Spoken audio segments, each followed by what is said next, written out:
Praneeth group వారి group park Spanish model triplex Vilas Dundigal Gagillapur. మరిన్ని వివరాలకి ఈ కింద నంబర్ని సంప్రదించండి. అరాచక పాలనకి ఈరోజు జరిగినటువంటి ధనంజయ రెడ్డి గారి, కృష్ణమోహన్ రెడ్డి గారి అరెస్టులే తార్కాణం. రెడ్ బుక్ రాజ్యాంగం నడుస్తుందని మేము పదే పదే చెప్తా ఉంటే ఆంధ్రప్రదేశ్లో అది అన్ని వ్యవస్థల మీద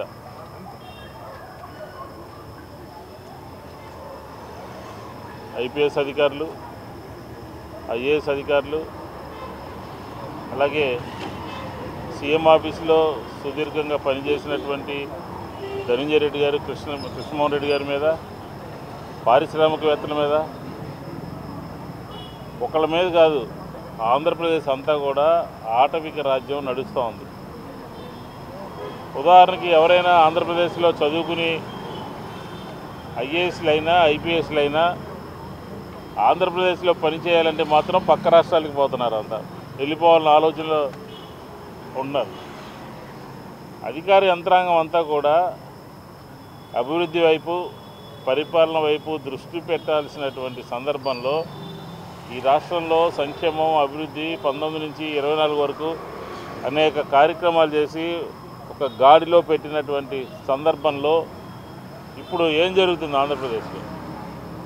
ఆంధ్రప్రదేశ్లో రౌడీ రాజ్యం నడుస్తుంది. ఆంధ్రప్రదేశ్లో పోలీస్ రాజ్యం నడుస్తుంది. ఆంధ్రప్రదేశ్లో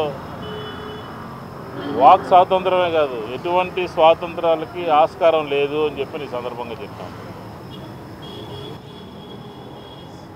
సాక్ష్యాలు లేని, ఫిర్యాదులు లేని, వాస్తవాలు లేనిటువంటి ఒక ఫ్యాబ్రికేటెడ్ కేసు గత 10 నెలలుగా ఈ రాష్ట్రంలో ఫ్యాబ్రికేట్ చేసుకుంటూ వచ్చి ఈరోజు పరాకాష్ఠకు చేరింది. 2 ఆఫీసర్లు ఆంధ్రప్రదేశ్ చరిత్రలోనే ఈరోజు దుర్దినం. ఎందుకంటే విజయవాడలో పనిచేసినటువంటి డీసీపీలు కానీ, సిపిలు కానీ, ఐజీ ఇంటెలిజెన్స్ని కానీ పోలీసుల అధికారులను అరెస్ట్ చేయటువంటి ఈరోజు రాష్ట్రంలో ఉన్నటువంటి అధికారులందరూ ఏం భావిస్తారు? రేపు వచ్చేటటువంటి ప్రభుత్వం మళ్ళీ ఈ రకమైనటువంటి కార్యక్రమాలు చేస్తే ఎట్లా అని చెప్పని ఎవరికి వాళ్ళు క్వశ్చన్ చేసుకుంటారు కదా. పని చేయగలుగుతారా? అభివృద్ధి కార్యక్రమాలు చేయగలుగుతారా? నిర్ణయాలు తీసుకోగలుగుతారా? అలాంటి పరిస్థితి ఆంధ్రప్రదేశ్లో లేకుండా చేసినటువంటి కూటమి ప్రభుత్వం. ఈ కూటమి ప్రభుత్వం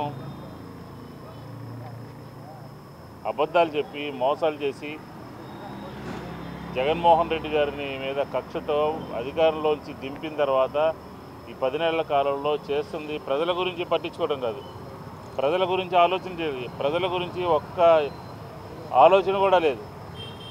ఈ రాష్ట్రంలో రైతులు ఇబ్బంది పడుతున్నారు, ఈ రాష్ట్రంలో విద్యార్థులు ఇబ్బంది పడుతున్నారు, ఈ రాష్ట్రంలో మహిళలు ఇబ్బంది పడుతున్నారు.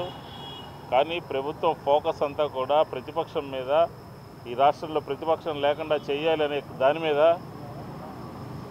స్పష్టంగా కనబడతా ఉంది. ఇంతకన్నా ఏం కావాలి? ఈ మద్యం కేసు అనేది కావాలని తయారు చేసి ప్రతిపక్షం పార్టీ లేకుండా చేయాలని చెప్పని ఒక దుర్బుద్ధితో, ఒక దురాలోచనతో చేసినటువంటి కార్యక్రమం అని చెప్పి మనకు స్పష్టంగా అర్థమవుతోంది.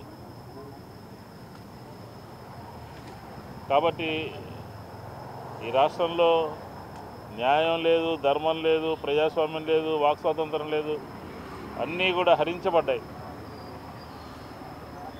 ఈ రాష్ట్రంలో ఉన్నటువంటి ప్రజలందరూ కూడా గమనించాలి. ఇది ఏం రాజ్యం? సంక్షేమ రాజ్యమా, రౌడీ రాజ్యమా, లేకపోతే పోలీసు రాజ్యమా? ఏం రాజ్యం ఇది? ఇదేరా పరిపాలన అంటే? ప్రజలందరికీ మేలైనటువంటి, మెరుగైనటువంటి పరిపాలన అందించాల్సినటువంటి ప్రభుత్వము మాకన్నా ఎక్కువ చేస్తామని చెప్పని అధికారంలోకి వచ్చింది. మాకన్నా అన్ని రంగాల్లోనూ ముందుంటామని చెప్పని అధికారంలోకి వచ్చింది. వచ్చిన తర్వాత చేస్తున్నటువంటి కార్యక్రమాలు ఏంటివి? కాబట్టి ఈరోజు అక్రమంగా అన్యాయంగా అధికారాన్ని ఉపయోగించి ఈ రకమైనటువంటి అరెస్టుల్ని ధనంజయ రెడ్డి గారిని, కృష్ణమోహన్ రెడ్డి గారిని వాళ్ళిద్దరికి అక్రమంగా అన్యాయంగా చేసినటువంటి అరెస్టుని తీవ్రంగా ఖండిస్తూ ఉన్నాం. రాబోయే రోజుల్లో ప్రజల యొక్క అభిప్రాయం, ప్రజలకి ఏం జరుగుతుందో తెలిసే విధంగా ఈ రాష్ట్రంలో జరుగుతున్నటువంటి కార్యక్రమాలని ప్రజల ముందుకు తీసుకెళ్తాము అని చెప్పని ఈ సందర్భంగా తెలియజేస్తాం. మరిన్ని వీడియోస్ కోసం ఛానల్ ని సబ్స్క్రైబ్ చేయండి. లేటెస్ట్ అప్డేట్స్ కోసం వాట్సాప్ ఛానల్ ని ఫాలో అవ్వండి. ఆ లింక్ డిస్క్రిప్షన్ లో ఉంది.